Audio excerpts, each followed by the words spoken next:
friends, our guest today is a psychedelic guide with over 39 years in the field of addiction recovery. For the last 8 years, she has specialized in treating patients with a variety of alternative medicines, including Ibogaine, mushrooms, and LSD, with a focus on treating mental health conditions, addiction, and spiritual growth. She has extensive knowledge on the benefits of macro and microdosing practices, as well as offering guided journeys. I had an awesome time discussing these various medicinal benefits with her and the future possibilities for our society. Here is my friend, Kayci Mitchell. Can you explain your history in whatever fashion you want with psychedelics and you incorporating them into your work? Yeah,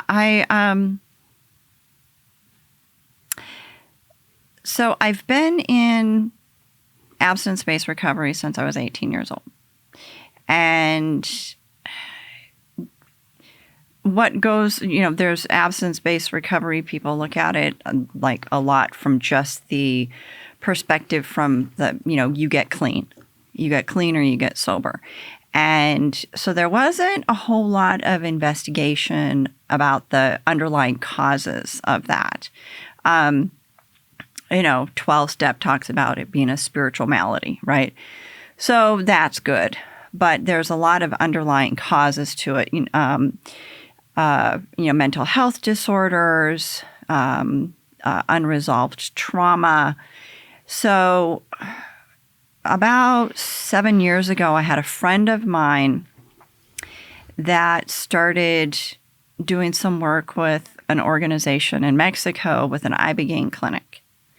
And, in the abstinence-based recovery model, which is my lifestyle, psychedelics are not allowed.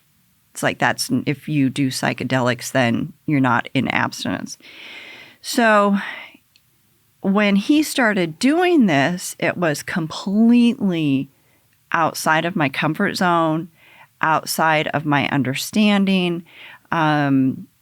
Ibogaine treatment is really good for addiction treatment, particularly for opiates. For alcohol too, right? Uh-huh. Yeah. For alcohol, opiates, a little bit more difficult with meth. Does not work for benzodiazepines.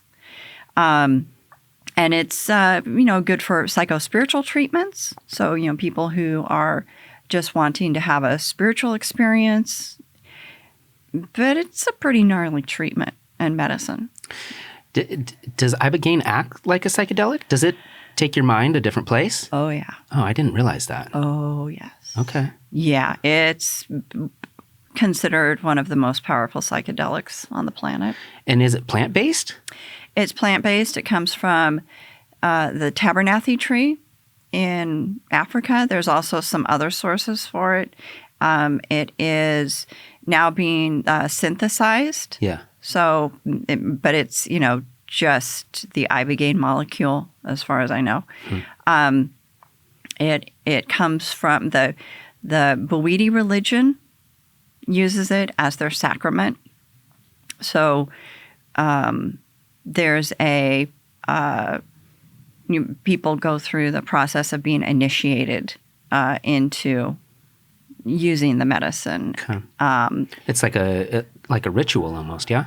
It is definitely a ritual. Yeah. And is it one of those things where I know there's some Native American tribes that use peyote and or ayahuasca to it's kind of like you hit 18 and then that's how you become an adult, basically? Well, I'm not quite sure about the specifics of the traditions, but the Native American church does use peyote. And there's a long history of peyote, and lots of information that people can find out about it. Where it's this is a medicine that was used traditionally for thousands of years by the Native Americans, and in Mexico, mushrooms were used in Mexico, and it's just part of their culture. It's part of what they use for for healing, for growth. A lot of these cultures, recognize the fact that the spiritual healing is the basis for all healing. So they'll use these different psychedelic medicines to assist with that. So your colleague was using Ibogaine, and you weren't completely comfortable with that? Is that where you were going? It was it was so far outside of my paradigm, and he was a little kooky. What year was this? I'll just say, it was 8 years ago. Oh, just 8 years ago. Yeah, okay. yeah. Okay. And so he was doing sales for an Ibogaine center in Baja. And so the more I found out about it, the more interested I became. And I lived in Redondo Beach, which is near the LAX airport. And so what happened is he was staying at my place, and so people would come through, and I would actually have people stay at my house that were on their way down for treatment on occasion. It got to be pretty regular. And then they would come back after treatment. And so I would see these incredibly magnificent transformations that these people had. Wow. Like hardcore addicts. Yeah, it was really amazing. So I was interested. It's like, what is this whole thing? How does this work? And they also used a medicine called 5-MeO-DMT. So it was a 7-day treatment. They would stay at the beach house, then go to the clinic for the Ibogaine treatment, and then they would have the 5-MeO-DMT a few days later. And it was really miraculous. What was missing, and the reason that I do preparation, integration work was the really focused and extended preparation and integration for psychedelic medicines. Meaning what? Just a lot of pre-work? Like what do you mean? Well, people would look at getting, and still do, oftentimes look at getting an Ibogaine treatment, kind of like they look at going into a 30-day treatment program. Okay. Or taking prescription drugs for depression or anxiety, that they're just going to do this thing and then they're going to be fixed. Yeah, yeah. And that's not the case at all. People need to, have lifestyle changes, mindset changes. Oftentimes, their environments need to be changed in order for them to be able to live the life that they're wanting to live. And that's particularly true with addicts. So that's where this, treating the underlying causes come in, that, people really need to identify and address the underlying causes for whatever, depression, anxiety, addiction. And so that, unresolved trauma, habits, mindsets that are dysfunctional or not serving their highest good, outdated. So that's where the preparation work comes in, where people are, setting their intentions, looking at what it is that they're wanting their life to look like, getting closer to examining what it is that's holding them back from that, what the underlying causes are. And then the integration is, what kind of lifestyle changes are they going to make? What kind of practices are they going to move into to get what they want? Yeah, to continue down that path of sobriety. Well, I imagine it's just super difficult to get them to even agree to come do it, right? That's got to be a huge step right there. Just admitting that their life is not good and they need to change something. Because when you're that deep into addiction, you're not even really in reality. Yes. I mean, people who are looking at specifically Ibogaine treatment are usually pretty far down the path with their addictions. They've tried everything else. They've gone to, I know of people who've gone to 30 treatment centers. Jesus. 12-step programs for 20 years. Well, is it possible that some people just have that as part of their DNA, where they just need to take something to excess? That's an interesting question. Part of their DNA. So, they used to say that it's genetic, right? And if you look at like the work with Bruce Lipton, are you familiar with him? He wrote a book called The Biology of Belief, and I think it was probably 20 years ago. He was involved in the Human Genome Project, where they were looking for the DNA that was responsible for every disease and everything that can happen to a human being.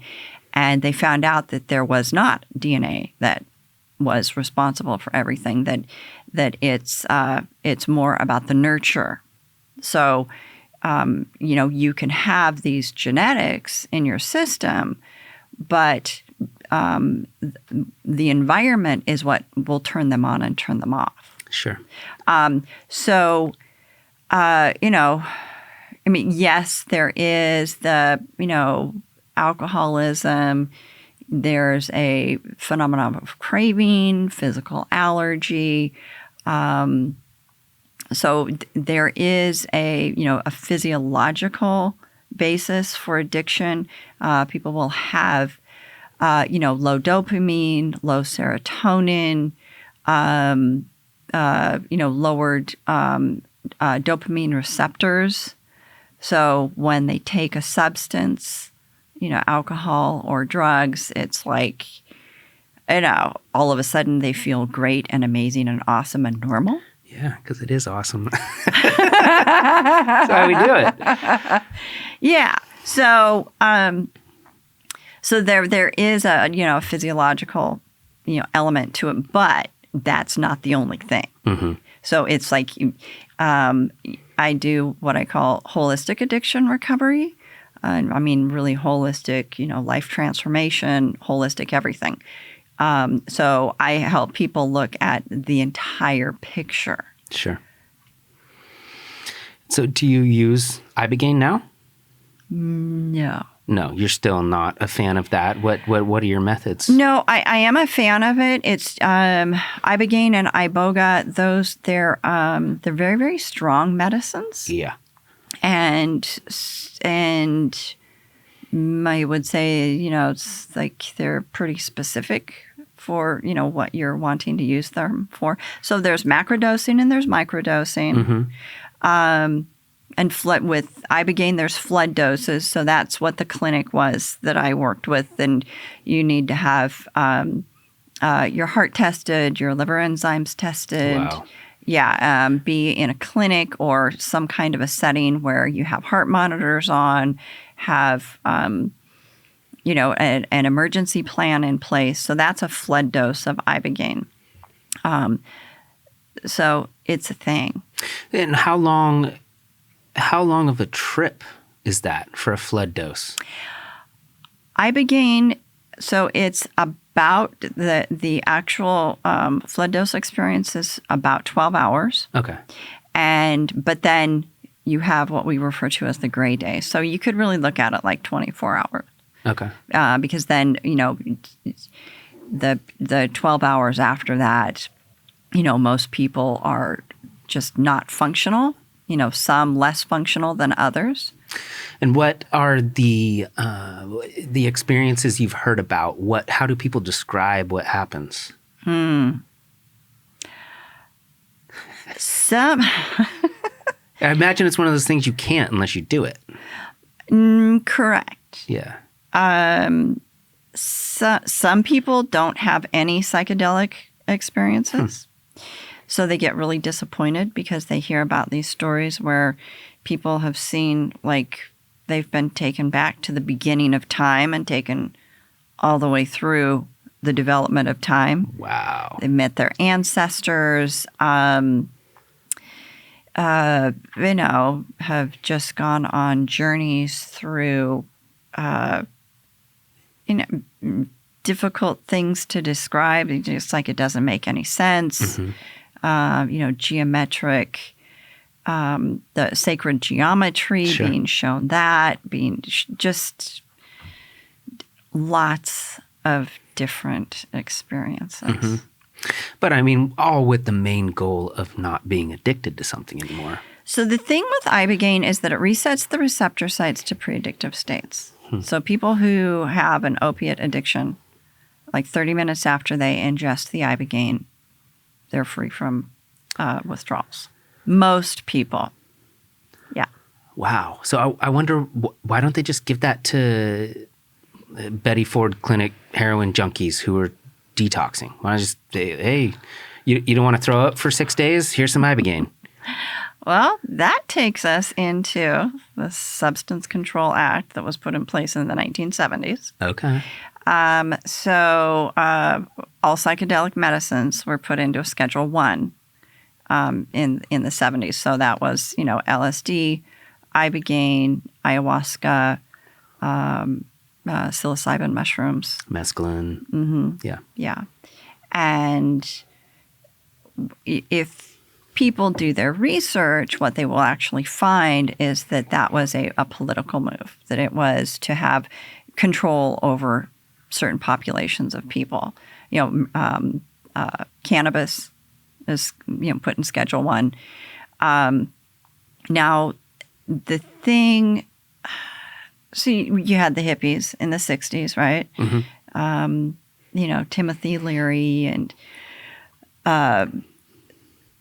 so it was a little out of control for the government. I mean, these people are, talking about this higher level consciousness that they're connecting to, love and peace, and which when people take a psychedelic, what does happen most oftentimes, and somewhere in there, is they get connected to this unified field, so a higher level consciousness unified field. Mm-hmm. And their perspectives are completely shifted. And that is what benefits people with, addiction, depression, mental health disorders. But at the time, they wanted to get control over a certain population of people. Historically, that is why drugs got put into Schedule 1s. So there's a book by Johann Hari called Chasing the Scream, and he lays that out pretty well, the history of the war on drugs. Mm-hmm. So at the time that the Controlled Substance Act went into effect, there was actually, they were using LSD for treatment for mental health disorders and addiction, and they were getting really good results with it. And that's just with LSD. So what happened is the research got shut down, and then there was this mindset that was developed through, I'm going to say propaganda. I was going to say propaganda. Yeah. So all these stories that were not true mm-hmm. about what would happen if you took these psychedelic medicines. Now, they are not addictive, and they do have medical purpose. And those are the two things that qualify a Schedule 1 substance, that they are addictive and that they have no medical purpose. So just even over the last few years, that has really been shifting publicly. Yeah, because Oregon decriminalized, or I believe for medicinal purpose, they approved mushrooms. There's Measure 109, which legalized psilocybin-assisted therapy. Mm-hmm. And so they've developed the training curriculum, mm-hmm. what's necessary to be in the training curriculum for that. And there's organizations that are now moving into training individuals mm-hmm. for psilocybin-assisted therapy. Yeah, I don't understand obviously the goal is always to make money.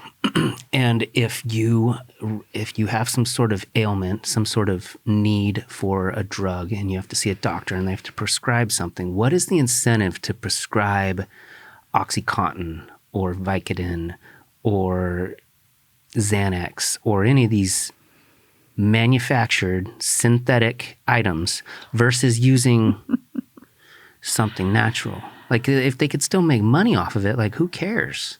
I don't understand. Is it because they control the manufacturing of those pills and we don't have the chemicals to make them? And you can get mushrooms if you want to. You could grow mushrooms in your backyard. Yes. Yeah. So mushrooms, so there's like a number of different subjects here. Sorry, I'm all over the place. Rabbit hole. No, that's fine. We're going to sort this out. And so there's the Measure 109 people. And that's, people who want this to be available, or the treatments to be available to professionals to be able to offer to people, right? So it's good in that it makes it more acceptable, right? For all of these people who think that magic mushrooms are, evil. And, or, think they're bad, or anywhere in between. Mm-hmm. So that is a good thing. Professionals who would otherwise like lose their license, now it's like, oh, okay, this is legal in the state of California or the state of Oregon, mm-hmm. right? And if you do this, then if you offer these services to a client, then you're not going to get busted and go to jail, right? So that's good. And then there's the decrim nature people, the mm-hmm. decrim nature mindset. And so decrim nature is a national organization. The first city to decriminalize entheogens or psychedelics was Oakland. And so that organization has grown. They have this model for moving decriminalization of psychedelic medicines through city councils.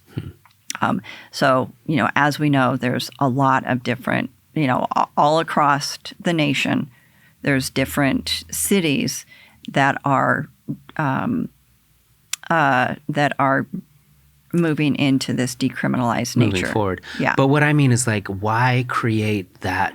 Why pass that bill in the 70s criminalizing these items mm-hmm. that they had seen were beneficial? In my mind, it's like there's got to be some sort of financial incentive. Like, oh yeah, well, it was to control a population of people. Which population? At that time, it was the hippies. You go back to opium, mm-hmm. right?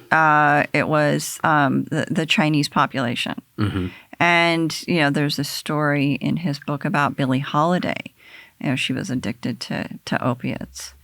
And, she was basically a civil rights activist. Yeah. And, the music that she sang, the success that she had, as a Black woman, as a Black female artist. And so, there were people that wanted to take her down. Mm-hmm. With cannabis, it was Mexican people, and some other people of color mm-hmm. that they wanted to have control over. Mm-hmm. So if they passed a law that this was illegal, then they could go take those people down. Yeah. And put them in jail and mm-hmm. get them out of the way. Yeah.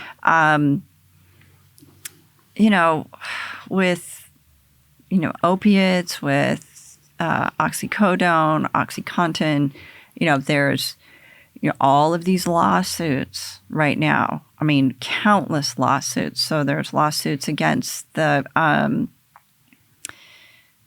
why can't I remember their exact name? They're the company that developed oxycodone. Merck? No. I'm sorry, I can't remember the name of the family, but it's a family-owned business. Yeah, look it up. Thank you. Mm-hmm. And Purdue Pharma? yes. Purdue, no. Sacklers. Sackler. Yep, the Sacklers. Thank you. The Sacklers. You know, they're walking free. They've paid a lot of money in settlements for all the damage that's been done with this particular form of opiates. Mm-hmm. The marketing that was done. I mean, I can't tell you how many stories I've heard of people who, 10, 15, 20 years ago were prescribed, they'd get like a prescription of like 180 oxys. For 1 month? Yeah. For a broken leg. Yeah. Or for an injury. Mm-hmm. And after, 30 days, 3 weeks, 30 days, they're addicted. Mm-hmm. They're addicted to opiates. And how it was marketed is that they were not addictive.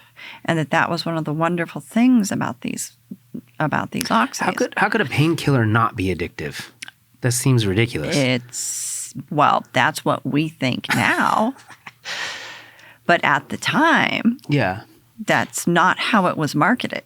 Well, yeah, and then they couldn't afford to get more oxys, and so they had to buy heroin, Mm-hmm. and then they would OD on heroin or just be junkies. Just be heroin addicts. Yeah. It's horrible. There's like It's whole still towns happening. or whole towns that were decimated. And, ones that, there was like these pill mills. I mean, it's just really shocking when you know the details of it. Why don't they just let companies use Ibogaine to treat this? We're moving into that now. So there has been, MAPS, the Multidisciplinary Association for Psychedelic Studies. It's a privately owned organization, or it's a nonprofit, privately funded organization. Rick Doblin is the founder. He's been doing research. They've been doing research on psychedelics for 30 years. So they never really stopped. There's another organization, the Hefner Institute. They've been doing research. And, there's this, what's referred to as the psychedelic renaissance that's happening now, Mm-hmm. where people are on board. Yeah. And there's a lot of studies. There are a lot of studies that are being done now on the benefits of Ibogaine is one of them. Mm-hmm. Psilocybin, LSD, all these medicines. It's kind of sad because it's like a multi-billion-dollar industry now. Mm-hmm. 10 years it was not. Yeah. And there's all of these people who've been, a lot of people who've been using these medicines underground for all of these years. Of course, the indigenous cultures that have been using them for, hundreds and hundreds and hundreds of years. And now, all of a sudden, these companies see that they can make a buck on this. So there's different camps. So that's what I was saying, where there's these, there's the camp that is, it's like, oh, well, let's do research. Let's bring it into, let's get it into the traditional medical model. Let's, some medicalizing it. And then there's these other camps that are like, wait, these are natural substances. Anyone and everyone should be able to have access to these medicines. Psilocybin, Ibogaine, Iboga, peyote. So, everybody should have access to these medicines. Mm-hmm. So that's where these, where the decrim nature movements come in. And so can anybody become a doctor of any of these substances, or do you have to get special clearance? Like how do you become, say you understood, say that I was like, psilocybin's awesome, I feel like it could benefit people a lot. Like, is it easier or more difficult for me to become a doctor who can prescribe that as a medicine? Like, is it on par with I can prescribe oxys or I can prescribe psilocybin, or does it matter? There's a lot of education that needs to go into it for doctors to be able to get their minds around exactly how and where a psychedelic medicine is going to benefit somebody. And so that's one of the difficult things about, medicalizing it, is that it's a very different mindset. So there's the allopathic medicine, right? It's like, oh, you take a pill, you have a surgery, you do something to fix whatever's wrong with you. Psychedelic medicines are, again, much more like holistic, and for some reason intrinsic is coming to mind. It's so it's and it's difficult for someone who has an allopathic medical mindset to get their mind around. Oh, you mean somebody's going to have a psilocybin-assisted journey, or, MDMA and psilocybin-assisted journey, and they're going to have this major perspective shift, and they're going to have some kind of a shaking or vomiting that happens, and it's going to, purge trauma from their cells. It's one of those things that you have to try. So they just make it part of the syllabus. Right? Basically, yeah. If you are allowed to prescribe OxyContin, you need to know what it's like to take it. You have to take it for 30 days? Yeah. Yeah. I don't know. That would be interesting. Why not? I mean, obviously not everybody wants to do it, and not everybody has trauma or depression they're trying to relieve. But have you done mushrooms? Oh, yeah. Yeah. So you understand how much it can shift your perspective on life and make you more compassionate, and just understand that there's other things going on. This is not it. There's stuff that we don't understand. Yeah.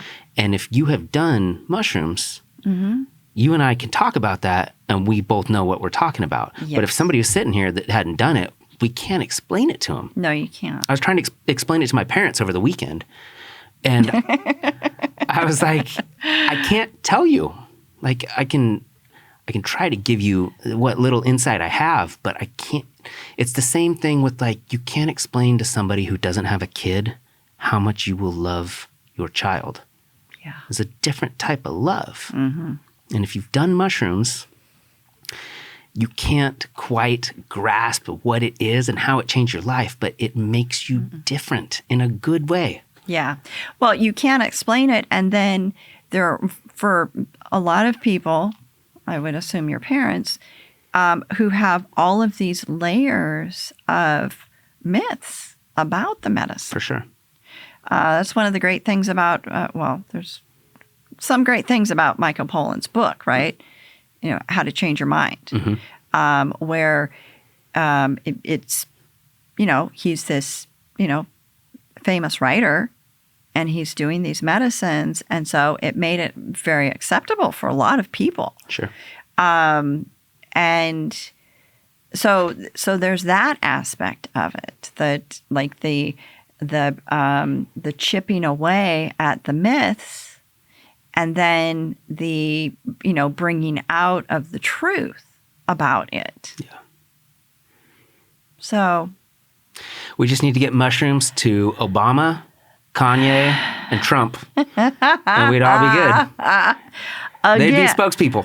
Again, you got to have the preparation, and it's like you have to have some.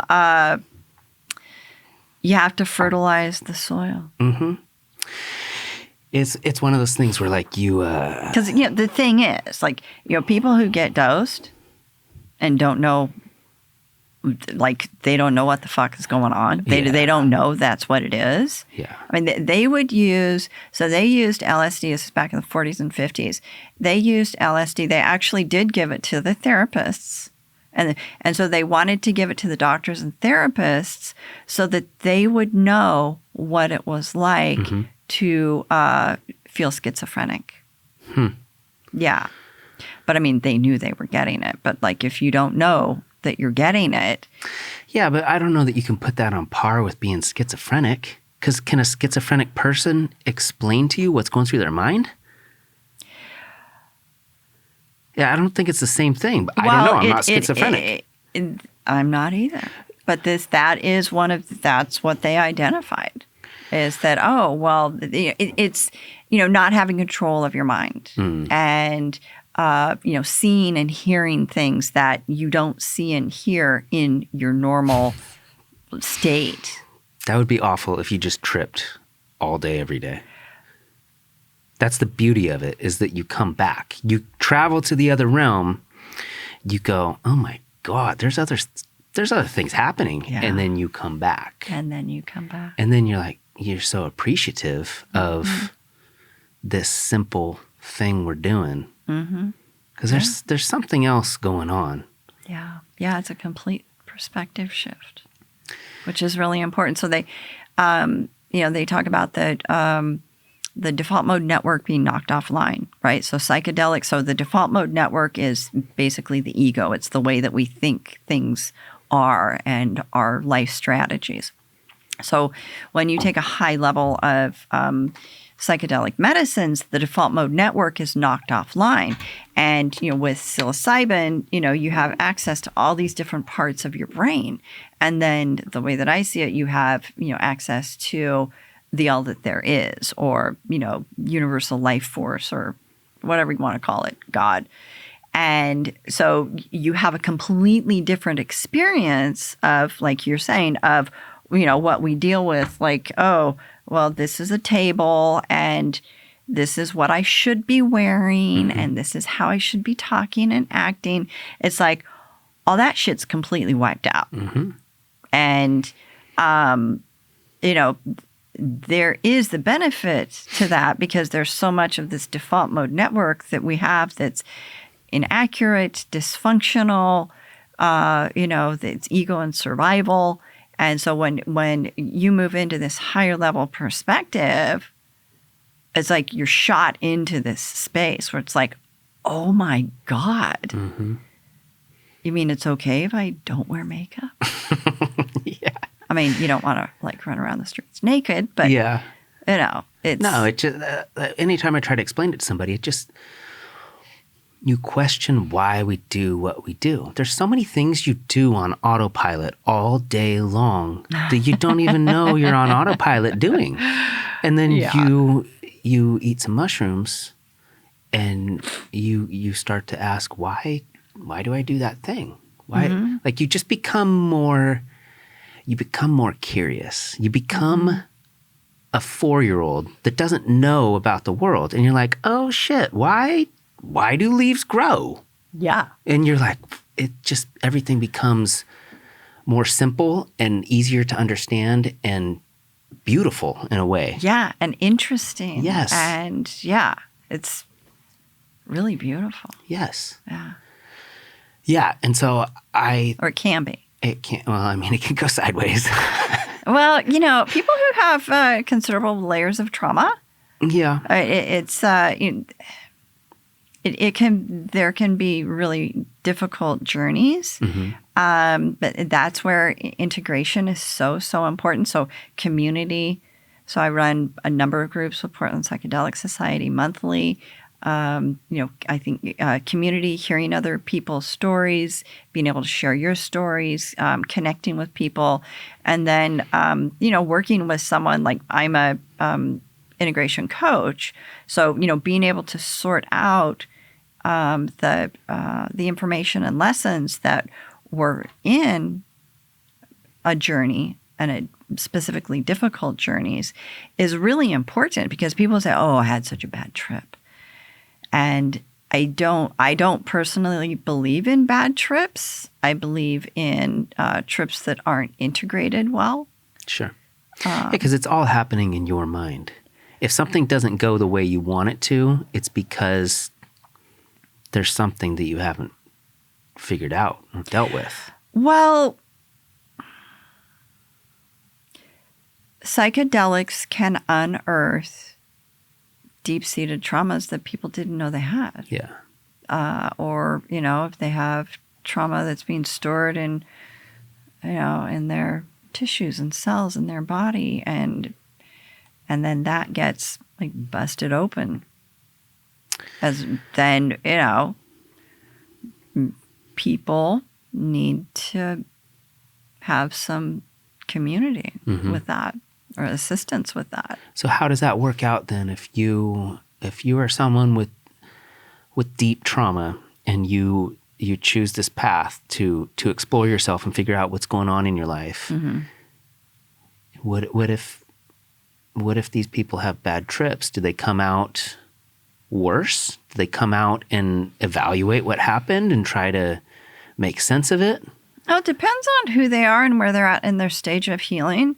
So, there's people who really have no idea that they've had traumatic experiences and that it's influencing their current behavior and lifestyle. And they are, they're not in therapy. They don't have community. They don't have a spiritual practice. They're, workaholics. They're, drinking quite a bit. And that's just like a rough example. So, and then they go on a 2-day ayahuasca retreat, and they leave the day after the retreat with their hair on fire. It's like, oh my fucking God, what was that? And then they go back into their life. And it's like there's so much information that came through during the retreat and with the medicine, except they're so freaked out because they don't have any support system for looking at any of that. There's still in their family who's, really intolerant of any shifts and, very set in their ways. Don't want to identify any early childhood trauma that may have taken place. Yeah. Then you have somebody go back into that same environment, and it's like they look at it as this horrifying psychedelic experience that they had, and they just kind of tuck it away and go back to their life. Now, what was unearthed doesn't go away. So how do they deal with it then? They have to talk to someone and unpack it? Yeah. So you recommend being guided through a psychedelic trip and having a therapist and working things out. It's a process. It's a months long or years long process. Yes. Yeah. It's a process. Yeah. Yes. Yeah. I think that part of it is really important. And, there's it's an ongoing process. Yeah. It's, people will have one journey and get some information out of it. And then, maybe months later, they'll have another journey. That journey builds on what happened in this one. So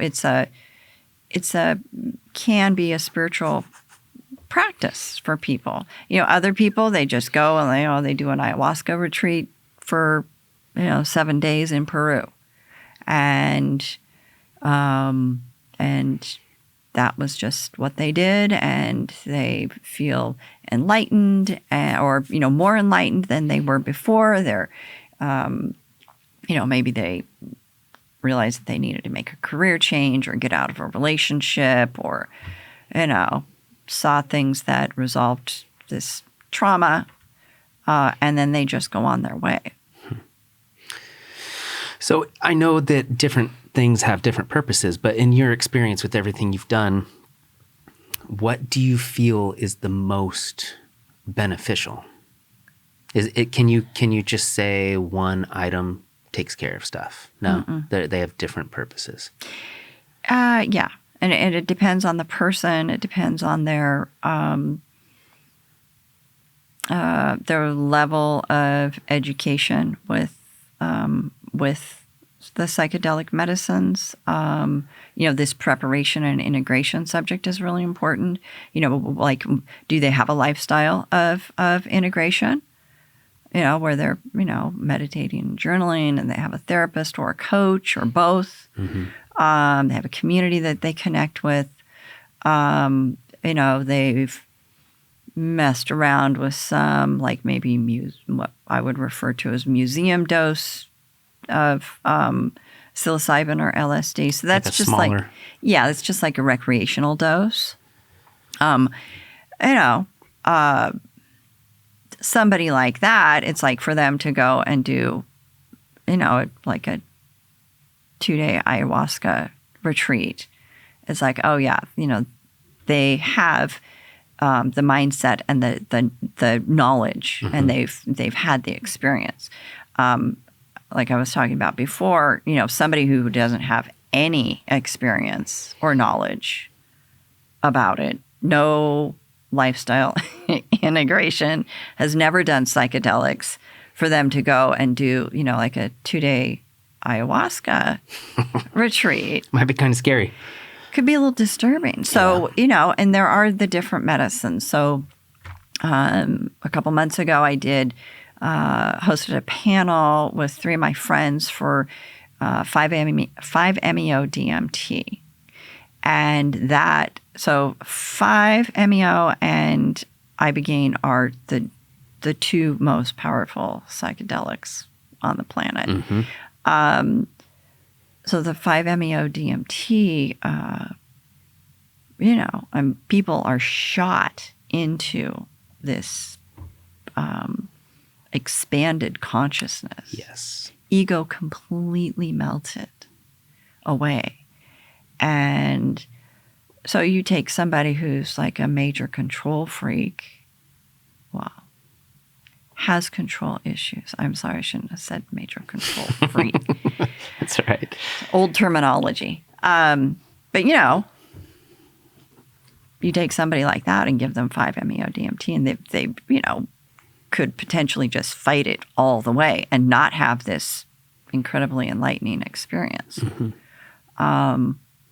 So education and research is really important. The different medicines, because there's 5-MeO-DMT, there's Ibogaine, psilocybin, LSD. There's multiple types of DMT, yeah?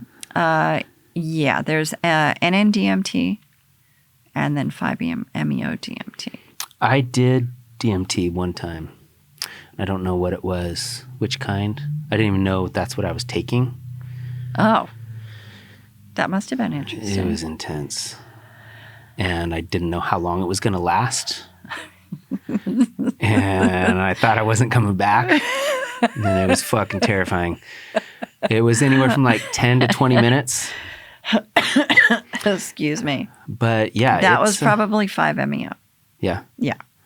Yeah, it's a lot. Because the, NN-DMT or DMT is, so ayahuasca has DMT in it. Okay. Actually, DMT is present in everything. Right. It's in our bodies. It's in, shrubs, bushes, trees. It's in animals. DMT is in everything. Yeah. So how can you say that it's illegal? It's like, am I illegal? Yeah, right? Yeah, I don't know how that works. So yeah, knowing your medicine is really important. Knowing your body, knowing your dosage, and the set and setting. All of those things are important. What if that's the answer to all the world's problems? Pretty much, I think it is. It's crazy to me that we have alcohol that's readily available. One of the worst things that's ever been created. It's totally acceptable, socially acceptable. Everybody does it all the time. So destructive. I mean, it's good. It serves purpose. It does, but it is destructive. And it's like one of the worst things you can do for your body, for the people around you. Like, it's so bad. And we tried to ban it for a while, 13 years, I think. 1919 to 31, I believe. And they realized that was a horrible idea. Yeah. Well, when you outlaw something, then it goes underground. And so Yes. you're creating a whole criminal. Black market. Yeah. Yeah. So it's like, it just doesn't make sense. So Portugal, legalized everything. Mm-hmm. And their, abuse and addiction rates are way, way down. Mm-hmm. Yeah. Well, that's what makes me wonder why or when or if we're going to do it here. Like, why not be able to go to Walgreens and get a bag of Coke? Well, so Oregon passed Measure 110, which it defelonizes small amounts or amounts of possession. Yeah. It's still illegal to deal and sell, which is where decrim nature comes in. I mean, that's with psilocybin, but they want to say that you can gift medicine as part of the decrim nature, not for Coke, but for psychedelics. So, but like all Schedule I substances have been, so what Measure 110 did in Oregon is that, people will get, either have to pay a fine or they can get a mental health assessment. And so they can move into addiction treatment. So there's all of these efforts towards an addiction treatment that are being developed through Measure 110. Yeah, because like you said, when you make something illegal, you intensify the desire to have that thing, and you create a market where people can sell it for a considerable amount of money. And if you remove that criminality aspect and you just make it legal, the perception is that then everybody becomes an addict, right? That is the perception. But I don't think that's what would happen. Well, Portugal kind of proved that. Yeah. That that's not what happens. Yeah. It's just, I mean, people get in a lot of trouble for drinking and driving. Mm-hmm. And, people still drink and drive. Yeah. No, it seems like something's got to change because... Well, and it's like then the black and white with, it's bad, right? And the judgment and, alcohol is bad and it's a moral issue if you drink, and that's what I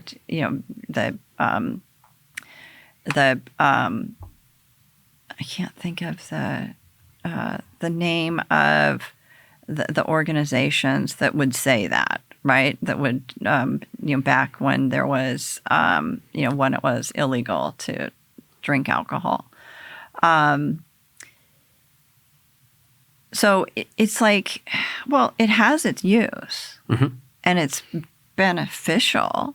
You have a few glasses of wine at dinner, at a dinner party. You have a, glass of wine or, whatever, some beers or, So it can be beneficial. But then there's the addictive part of it. Well, it becomes different things to different countries. Like if you go to Italy, kids will drink wine with dinner. Yeah. And it doesn't become this taboo thing that you have to wait until you're 21 to do. I feel like America just is not, they don't know what they're doing. Like you should just allow kids to drink earlier and it won't be such a big deal. And then they'll be like, oh, I don't want to do that. My parents do that. They only want to do stuff that they're not supposed to do. I was a kid once. Well, I drank earlier and I was a teenage alcoholic. So. Okay.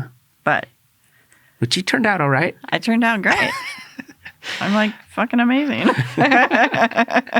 Yeah, it's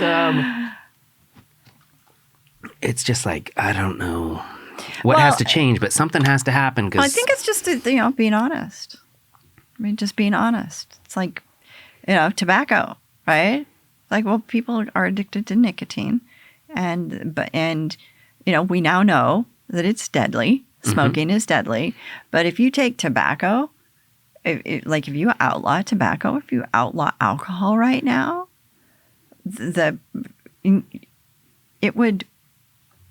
our economy would totally fuck with our economy. It's like, well, they can't do that. So it's like, well, just be honest about it. Yeah. And, stop judging people for turning to alcohol and becoming problem drinkers or alcoholics. It's like, well, and so Gabor Mate talks about this. So it's like the mindset and the treatment of people and of these quote problems. What he says is that don't look at the addiction, look at the pain. The pain? The pain. Yeah. It's like, people who are abusing alcohol or abusing substances, or, people who are depressed, or, anything. It's like, what is the underlying pain? What are the underlying causes? What are the underlying issues for it? I don't know that everybody does that for pain, though. What if you eliminate pain? People are still going to do drugs. You're not going to eliminate drugs because there's no more pain. Then people get high because it's fun.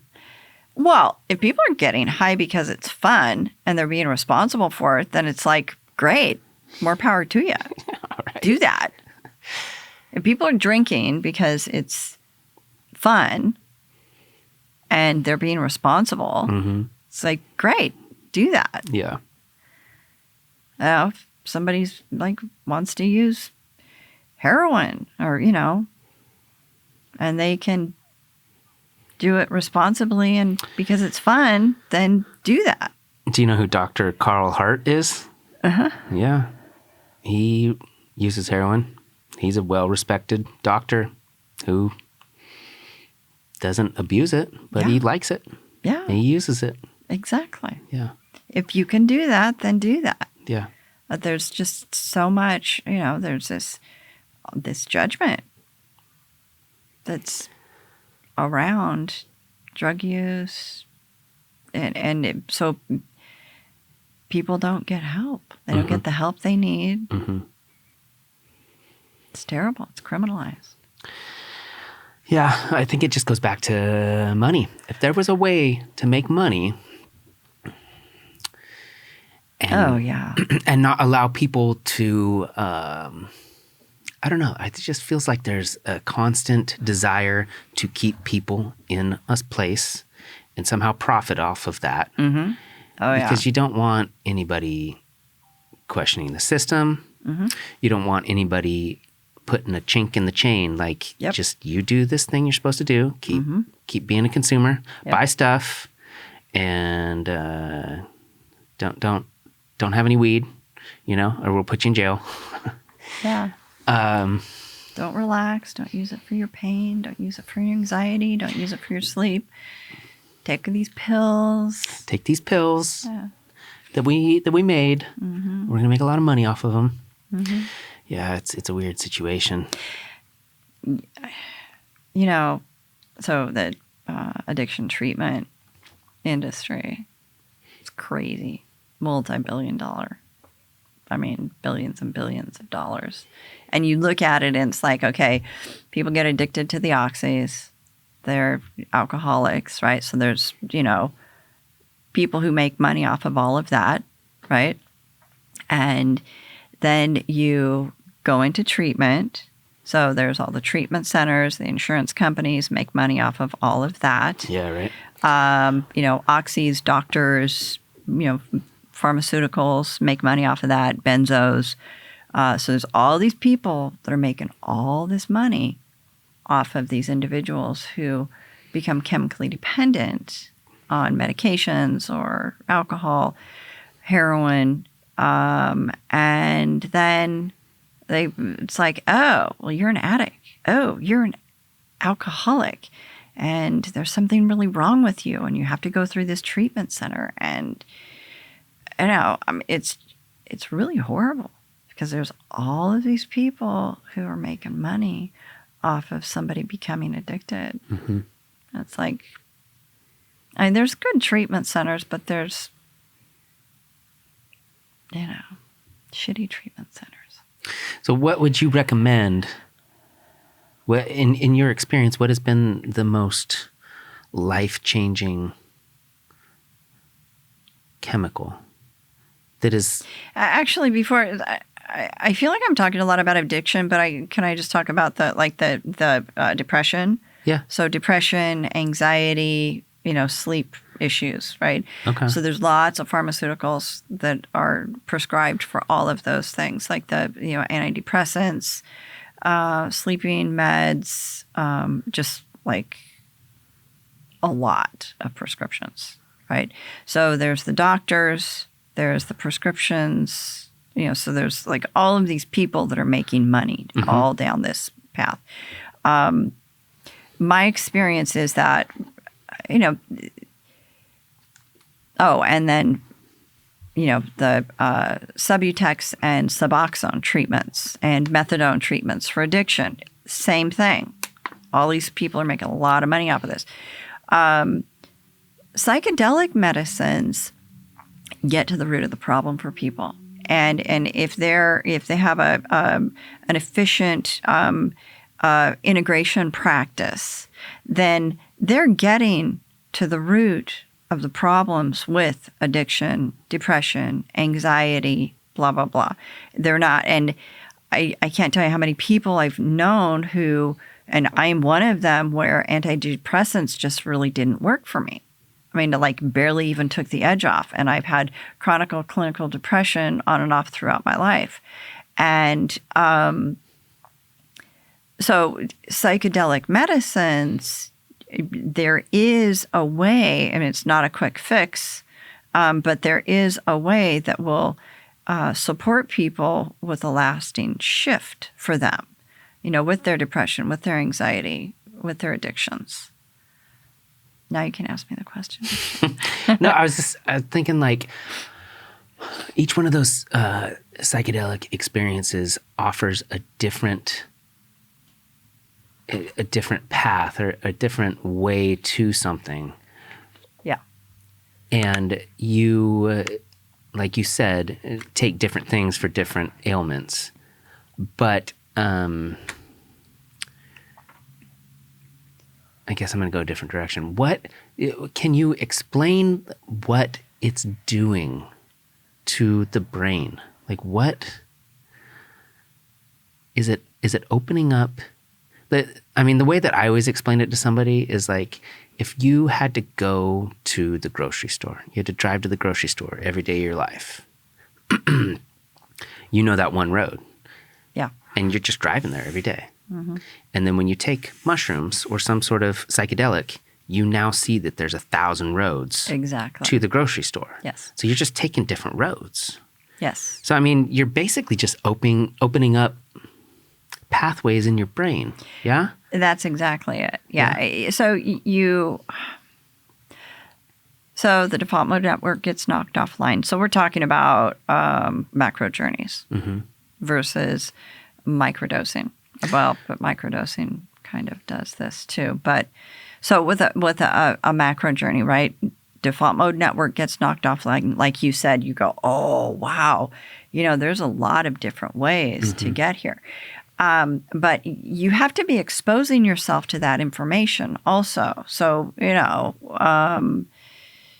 again, somebody who is not open-minded, they don't have, they're not like reading different books, or they're not connected with community. They're not connected with different people who are trying different things in their lives. They're not going to creating a new neural pathway for them is going to be very difficult.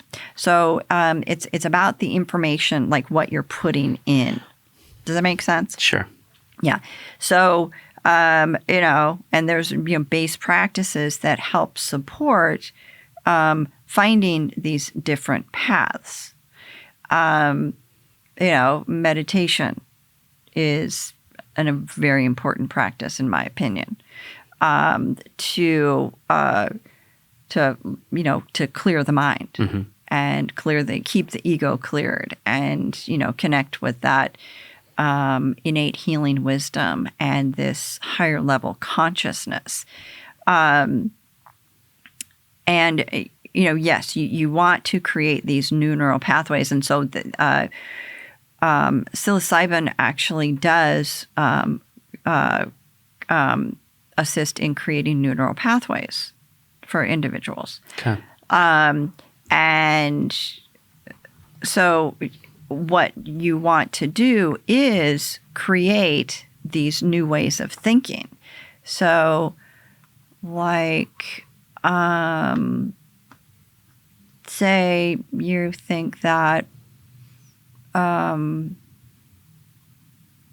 women are, strong. A woman with a strong personality is a bitch, right? And you go on a psychedelic journey, and it's like, oh, well, actually, me thinking that they're a bitch is just this cultural norm that I've bought into. And that if a man does the same thing, has a strong personality, it's admired. Yeah. And perceived as ambition. Yeah. Right. Yeah. So I mean, that's just like one little example. So it's like you get opened up to this new way of thinking, and so then you start on that path. It's like, so you start getting healed of this mindset. So how does microdosing work then if you're not having that crazy experience? You're just taking small amounts each day. You're not really feeling it. It's just kind of, what is it doing? Well, they're subperceptual amounts. So it's subperceptual dosages. So, and that's a little confusing because people do want to have, some kind of perception shift. But what we talk about when we talk about subperceptual is that you're not, seeing your hand melt into the table and crazy colors. So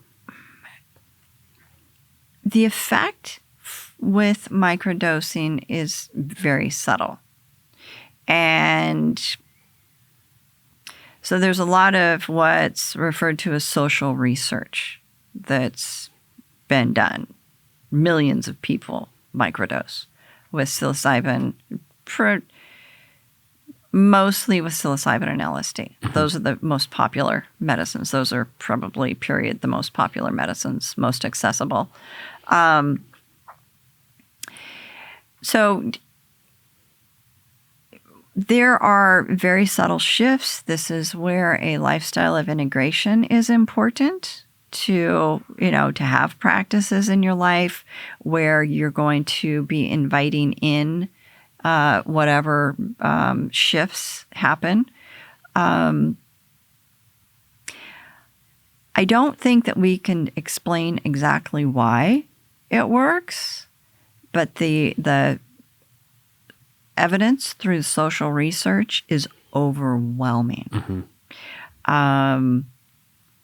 There is mushrooms, and there's they do help to create new neural pathways.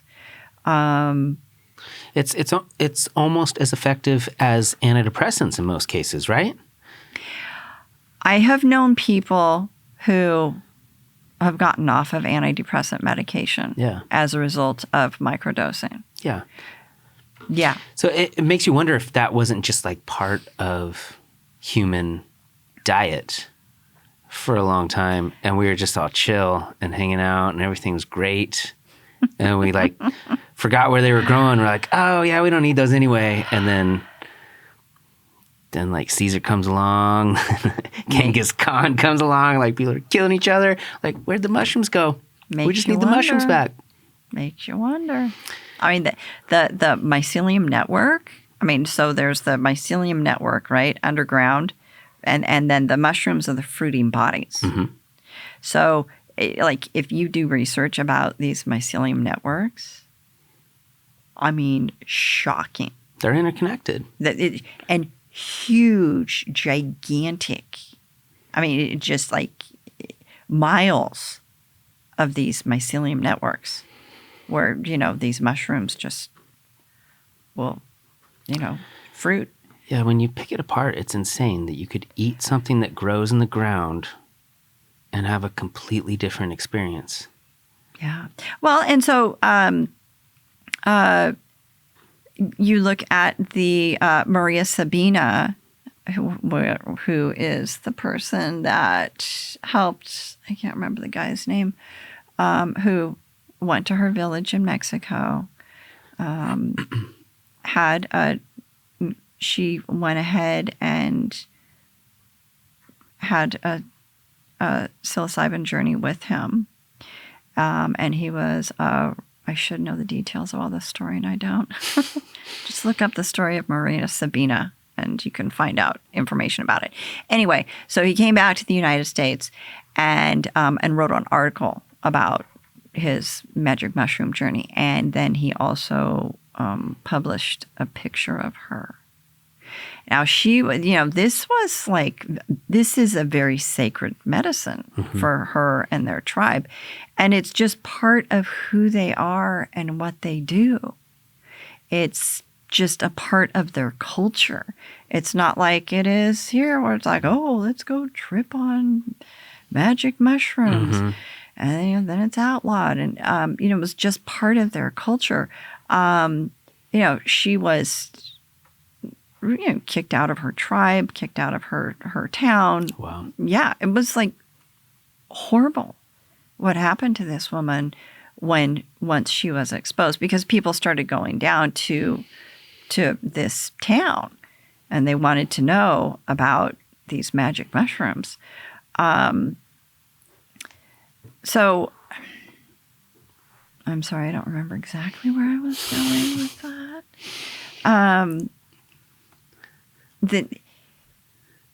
They are so incredibly beneficial.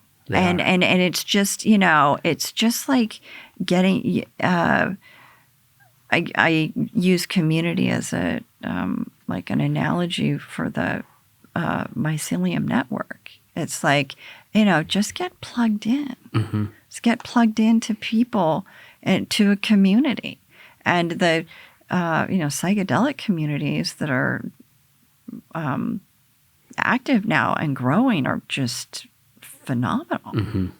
And, you have to be careful because there's, weird people or, unethical people. There's weird people everywhere. I'm going to say there's unethical people. So it's important to get connected with your community, get educated, do research on the different medicines. What's the difference between microdosing and macrodosing? Mm-hmm. Microdosing is a really, really beneficial practice for people. Silicon Valley people have been doing it for a lot of years. There's quite a few different organizations that are educating individuals on microdosing. I co-host a microdosing discussion group monthly. Nice. Yeah, I coach people on how to microdose. Yeah, so it's... So do you see more of these items becoming mainstream in the next 10, 20 years? Oh, absolutely. Yeah. I think in 10 years from now, all of this is going to be mainstream. Cool. It's all going to be completely acceptable and mainstream. I'm a little nervous about...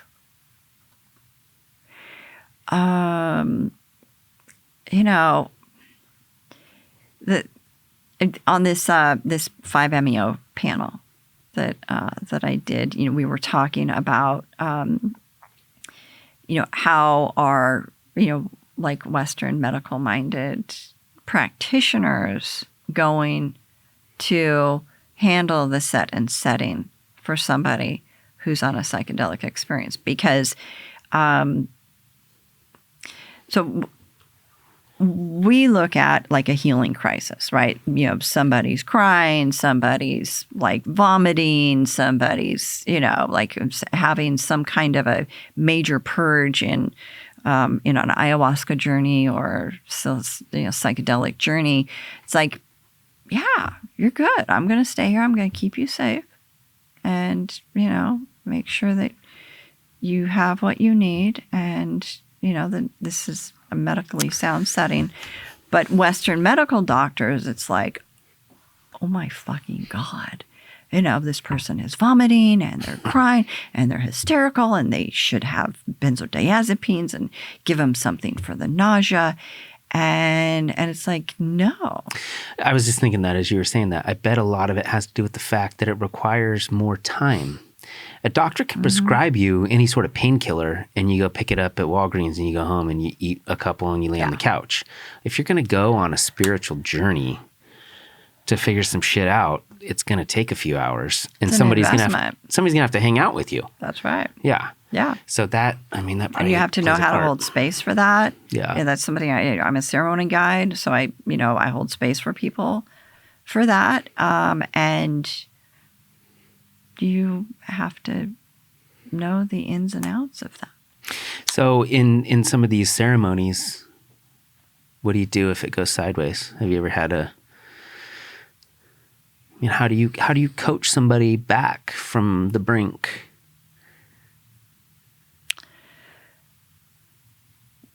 That's an interesting question. It's oftentimes holding space for somebody. So what does that mean?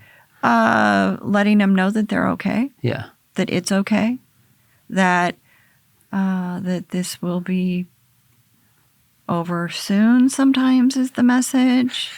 It's been a message that one of my people have given me is like, don't worry, you're halfway through. You just gotta wait. We got 9 more hours. Yeah, time's always the thing with me when I'm on a journey. But if somebody gets into some kind of a mental loop, you kind of help them out of that. Maybe change the music. I mean, this is just like with me personally in what I do. Maybe change the music. Make sure that they are hydrated. If they, we talk about taking more medicine before the journey, that's going to be offered. So, some people are talkers. Other people are not. So, being able just to do what I do with, talking with people, listening, guiding. I know what someone's intentions are for their journey. I don't usually sit with someone unless we've had some, extensive work prior. So I know them really well, or pretty well, and know what they're wanting to get out. So, I may be able to ask some questions or, suggest some somatic work, some breathing, depends on, in the medicine that I work with, people aren't going, it's not really that extreme necessarily. What do you deal with primarily? Actually, psilocybin and MDMA. Yeah. Yeah. I mean, I have, I don't feel comfortable serving 5-MeO-DMT, although I can. Yeah. But I'm, great sitting with that. I'm great sitting with, like angeling is what it is often referred to. So, helping a facilitator, and holding space for somebody. That's such a crazy profession. You get to be, it's amazing. You get to be the rock. You get to be the one that helps them through, and then they come out the other side. That's got to be so rewarding. It's amazing. That's so cool. It's amazing. Yeah. Yeah, and it keeps, when I think I get a good sitter or guide or facilitator, they're very connected with themselves and grounded. and they have a, like a higher wisdom, a higher view. And, just like that, knowing that everything's going to be okay. Mm-hmm. It's like, it's all right. It doesn't matter what's happening. Mm-hmm. It's going to be fine. Mm-hmm. And sometimes that's all somebody needs to hear. Yeah. Yeah. I think that's a good spot. I appreciate you coming down and hanging out with me. Sure. Thank you. Thank you.